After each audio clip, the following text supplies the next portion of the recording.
নমস্কার, আমি পশ্চিমবঙ্গ বিআরজেডি রাষ্ট্রীয় জনতা দলের রাজ্য অ্যাডমিন জয়ন্ত হালদার বলছিলাম। তা সকলকে আমার নমস্কার জানিয়ে দু চারটি কথা আপনাদের সাথে আজকে শেয়ার করব। তা আপনাদের অনেকেরই জানতে ইচ্ছে করে যে এই বিআরজেডি রাজনৈতিক সংস্থাটা কি বা এটা কি, বিষয়টা কি, অনেকে বুঝতে পারছেন না। তার জন্য আমরা ছোট ছোট এরকম 100টিরও বেশি অডিও ক্লিপ আপনাদের সাথে শেয়ার করব।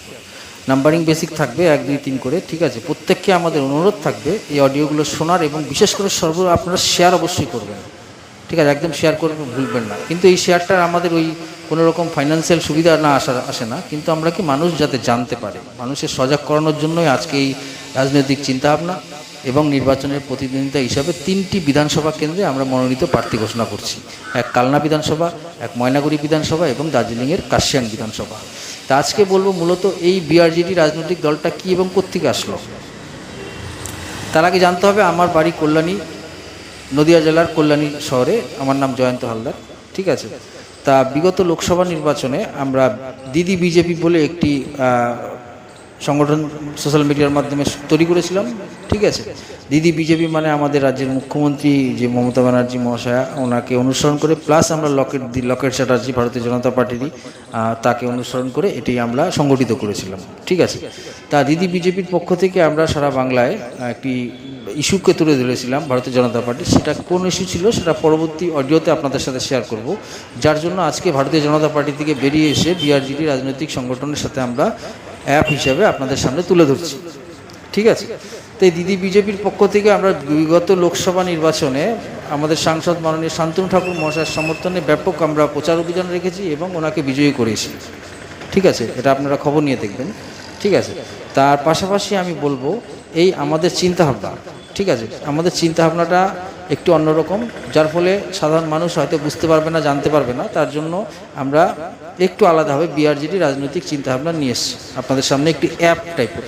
এই অ্যাপটি কীরকম, এই অ্যাপটি 5-6 জন আমরা সর্বভারতীয় বিভিন্ন রাজনৈতিক নেতৃত্বকে অনুসরণ করে এই বিআরজেডি রাজনৈতিক দলটি তৈরি করছি বা সংগঠিত করছি। এরা কারা হচ্ছে, এদের আগে জানতে হবে। এদের চিন্তাধারা মতাদর্শকে আমরা অনুসরণ করছি, চিন্তাধারা মতাদর্শকে। যেরকম আছেন ভারতীয় জনতা পার্টির শ্যামাপ্রসাদ মুখার্জি, কংগ্রেসের জেএনইউর সর্বভারতীয় প্রেসিডেন্ট আছে কানাইয়া কুমার, আপনার মহারাষ্ট্রের সিএম আছে দেবেন্দ্র ফার্নান্ডেজ, আপনার হায়দ্রাবাদের এআইএম পার্টির আপনার প্রেসিডেন্ট আছে আসাউদ্দিন ওবিসি, আপনার সিপিআইএমের যে নেতৃত্ব আছে সীতারাম ইয়েচুরি, এবং দার্জিলিংয়ের আছে জেজিএমের আছে বিমল গুরুং। তো এই ধরনের কিছু নেতা নেত্রীদের মানসিকতা এবং তারা যে অক্লান্ত রাজনীতির মধ্যে যে মাইন্ড দিয়েছে, চিন্তাভাবনা, তাদেরকে সেগুলো ফলো আপ করে লালু প্রসাদ যাদব, তেজস্বী যাদবের নেতৃত্বে আমরা পশ্চিমবাংলায় বিআরজেডিকে সংগঠিত করব বেঙ্গল রাষ্ট্রীয় জনতা দল হিসাবে। এই হচ্ছে আমাদের কথা। তা আগামী নির্বাচনে যে পশ্চিমবাংলায় যে তৃণমূল কংগ্রেস সরকার আছে তাকে একসাথে কেউ উৎখাত করতে পারবে না।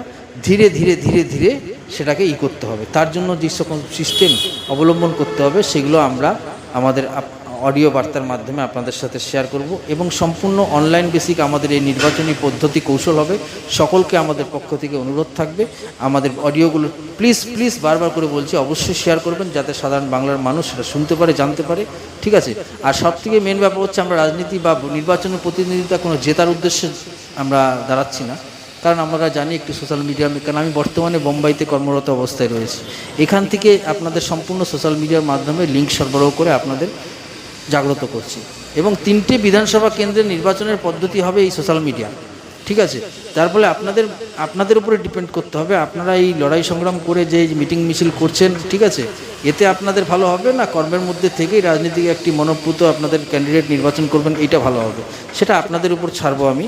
তো ধীরে ধীরে ছোটো ছোটো করে অডিও ক্লিপ আপনাদের সাথে শেয়ার করব, অবশ্যই মিস করবেন না এবং শেয়ার করবেন। পরবর্তীতে অডিওতে আমি আবার বলবো। পাশাপাশি এও বলতে চাই, এই দিদি বিজেপি গত নির্বাচনে, লোকসভা নির্বাচনে আমরা কিন্তু ক্যাম্পিং করেছিলাম এবং টেন্ট বানিয়েছিলাম, যেখানে অন্যান্য রাজনৈতিক দলের মানে ভারতীয় জনতা পার্টির কর্মীবৃন্দরাও সেখানে একটি ক্যাম্প বসাতে পর্যন্ত পারেনি তৃণমূল কংগ্রেসের দুষ্কৃতীদের ভয়ে। কিন্তু আমাদের দিদি বিজেপির পক্ষ থেকে আমরা লড়াই সংগ্রামের মাধ্যমে ক্যাম্প বসিয়েছি এবং যথেষ্টভাবে তার প্রতিকূলতার মধ্যে এমনকি আমাদের ক্যাম্প ভেঙেও দিয়েছিল এরকম দুষ্কৃতীরা, ঠিক আছে। সেখানে আমি প্রেজেন্ট থেকে আমরা পাল্টা আক্রমণও করেছি, যার ফলে এই ধরনের চিন্তাভাবনা মানসিকতা নিয়ে আমরা আগামী বিধানসভা নির্বাচনে থেকে একটু ঝামেলা থেকে দূরত থেকে আমাদের এই সোশ্যাল মিডিয়ার মাধ্যমে আমাদের সংগ্রামটাকে সারা পশ্চিমবাংলার মানুষের মনে মনে ঢুকিয়ে দিতে চাই।